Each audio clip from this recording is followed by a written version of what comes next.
Hello and welcome to the Lost Pines Workshop. I'm JC Jensen. So this is Build a Rocking Chair, Episode 2, Roughing Out the Parts. Let's get to it.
Okay, so now that I rough cut out the pieces and parts by the chalk line, right? You see how much the chalk line is what I roughed out on the bandsaw. And then I went back and drew in pen the actual layout of the leg itself. So now I moved over here to my joiner, and I'm going to join the backside to make it flat so that I can go back to the bandsaw and cut precisely on the line, though I'll leave a little extra in these locations just in case.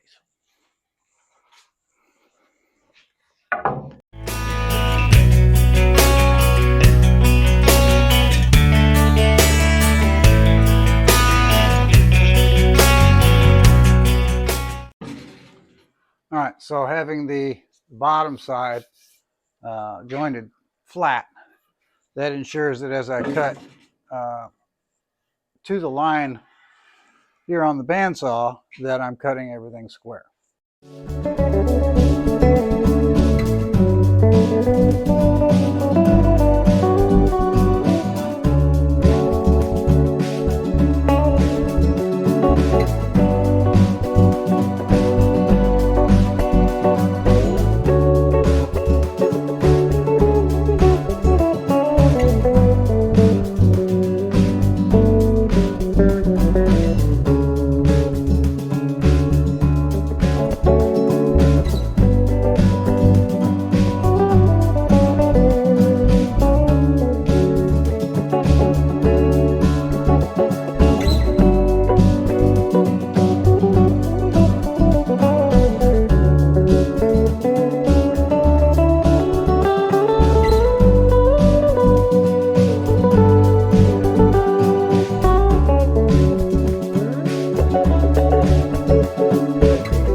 showing you before, I've got this all cut, and I cut it right to the line. I always like to preserve the line. As Hal explains, he likes to cut the line in half. Well, my bandsaw skills aren't that, I'm not that good. Not as good as Hal. So I just preserve the line. And then here, where the seat and the arms are going to meet on both sides, I left a little extra just in case. All right, so we've got the back side is flat on the joiner. Got this roughed out. Now I'm just going to do the same thing. I'm going to joint the front face. It'll make both sides flat, not parallel, but for now that's okay.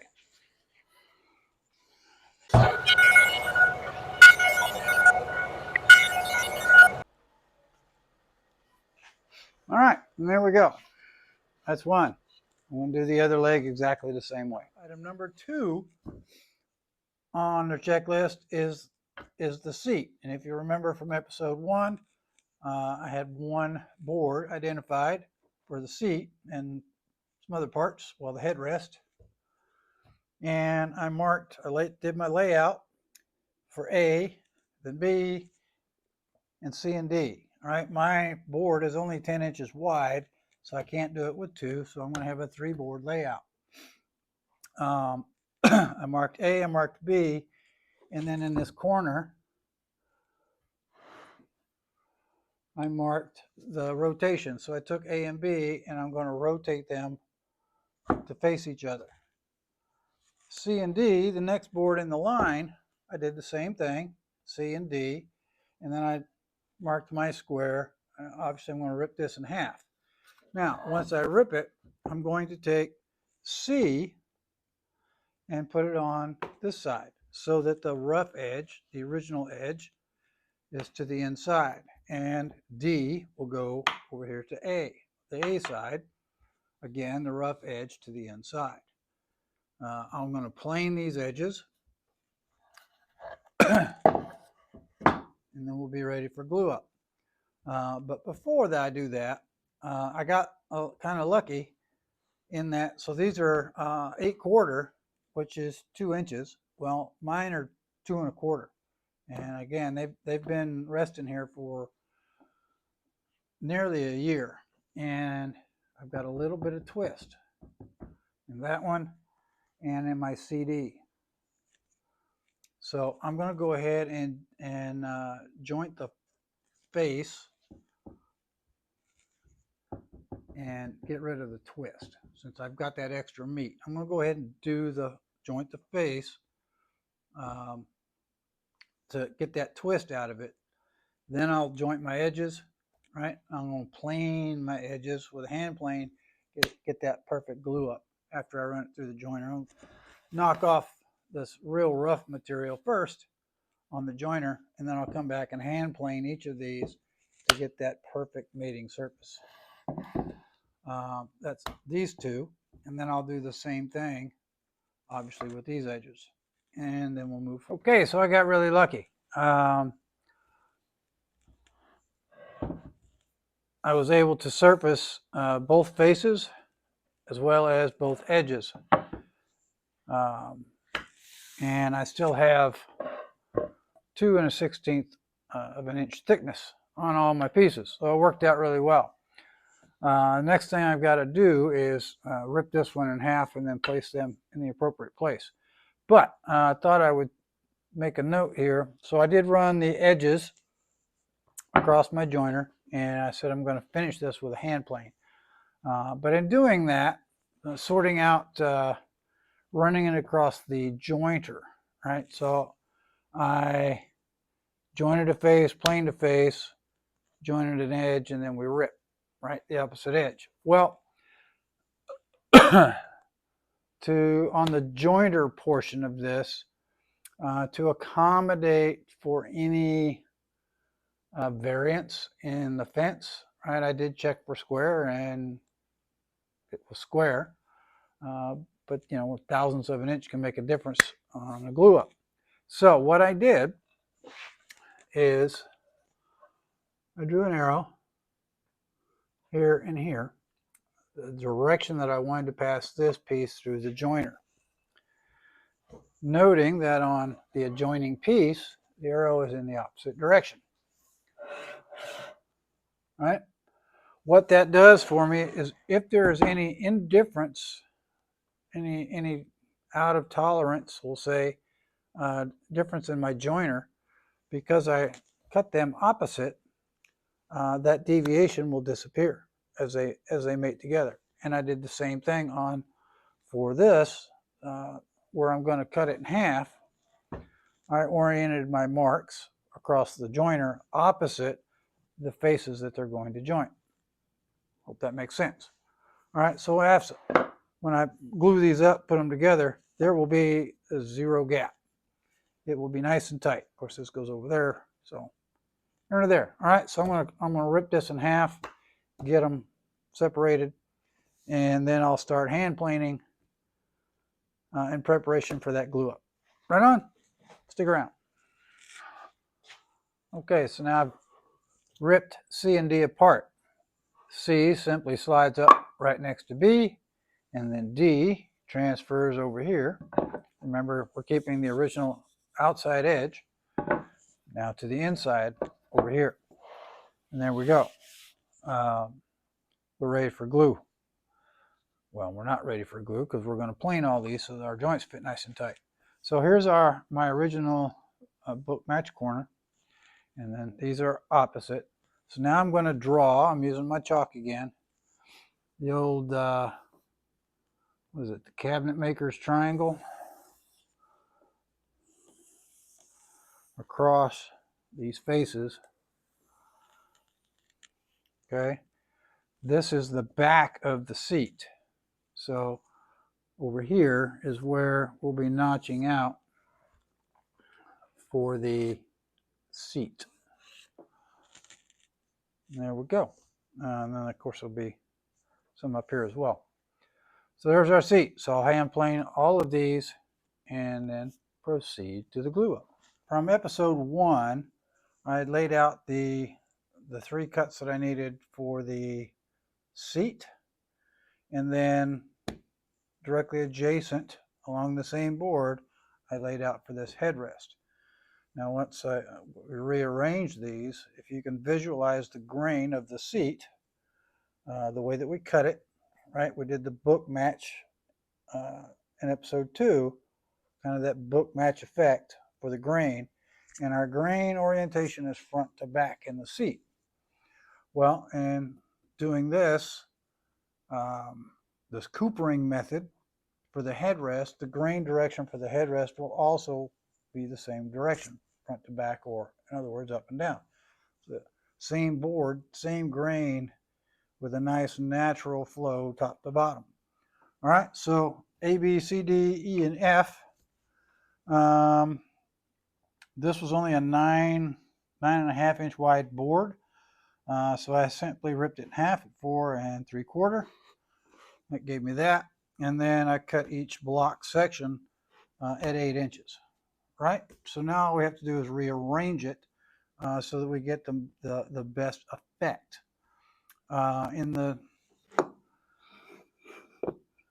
To get the best effect, and I identified this back step 1 during my initial layout. See, I marked those 2 corners for E and F. That's our start point. So we're simply just going to rotate those together so that they stay together. So there's E and F. To the right of F, we get C. To the right of C, we get B. Sliding over, to the left of E, we get D. And to the left of D, we get A. All right? So it's hard to see now because everything's still rough. But once this is all surfaced and we join these together, the grain will just almost directly match what's going on in the seat. So that's the objective. Hal calls it repetition of form, right? With that grain flow. Right on. So that's where we're at. With the back legs are done. The billets for the headrest are done. Next on the list is the armrests.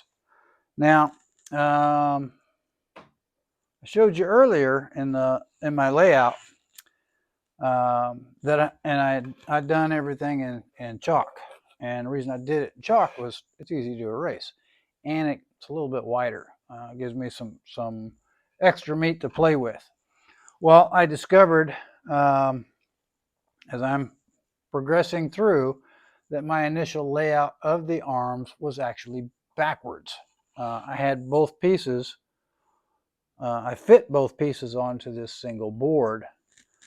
But the orientation on the board was backwards, where I had do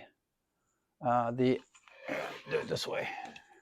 I had the outside edge of the board to the outside, or the outside edge of the armrest to the outside edge of our board. Well, we've got this transition here between heartwood and sapwood. Well, we actually want the sapwood to the inside of the curve. So when I flipped it, I erased the old chalk line and flipped it, it no longer fit. So, no harm, no foul at this point, because the next adjoining board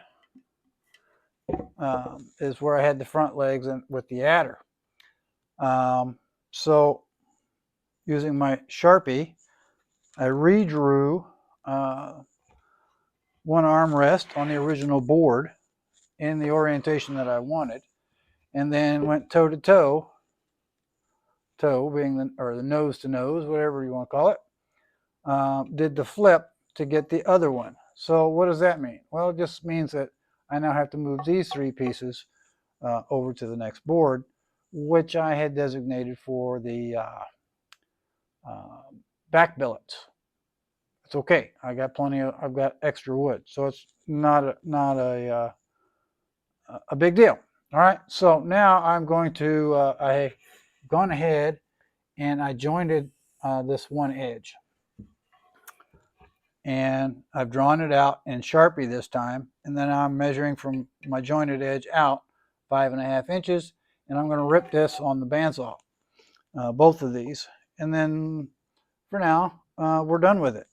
In the future, we'll be taking this 2 1/4 inch board and we'll be resawing it down to 1 5/8 inches. I haven't decided yet. Well, on this one I just now decided that I'm going to resaw the back half off so that I maintain this sapwood in my piece. And that'll be the same will be true for this one. So I'll be, resawing and down 1 5/8 inches, wherever that is. But I'm going to do that later. For now, I'm just going to cut the billet, right? And we're going to cut it square, and we're going to leave it square because we've got other shaping that we have to do, and we need it to be square so that it sits in the jig to allow us to do the shaping properly. All right, so that's where I'm at. We'll run these through the bandsaw, and we'll move on. Now, for the front leg billets, we need 2 pieces, 3 1/8 inch, 3 1/8 inch wide. So pulled off. This was the cutoff from the previous, and it happens to be the next in line here. So I'm going to be able to get this worked out. What I'm simply going to do, I've gone and I've marked 1 1/4 inch from this edge and 1 1/4 inch from this edge, and I'm going to run it over to the joiner, and I'm going to joint the edge, and I'm going to joint both edges, and that's just to give me a flat surface to run it through the bandsaw to rip it. All right, and then we'll square them up as we normally would. Right on. So as you can see, I got plenty of meat. All right, so according to our plan, right now this is 3 1/4, 3 1/4, This one came out left over 3 1/8. Worked out really well. All right, and of course this is going to be the adder piece that we add on later to the leg. So my next task is going to be to square the board. We want to keep our thickness at 2 inches, or as close as we can get to 2 inches when we're done. Luckily, I've got 2 1/4 to work with. So my next task now, I'm going to run it over to the joiner and I'm going to square the board as I normally would. And then I'm going to trim the length down because I only need to leave a 1/2 inch, but I've got several. All right, that's where we're at. All right, so here we go. Our 3 front legs. You'll see here, let me back that up just a smidge. So here's the 2 legs themselves, and then this is our adder. I kept, as I processed them through squaring, I annotated my marks so that I ensured that everything stayed together and symmetrical. And I've drawn my little, cabinet maker's triangle here to ensure this is the front of those legs. 1, 2, and 3 was ABC from the plan, where obviously this was this way, right? It was in the middle. This is now the adder, and I've clearly labeled it as such. So these are done for now. The billets are done. We'll set these aside and move on.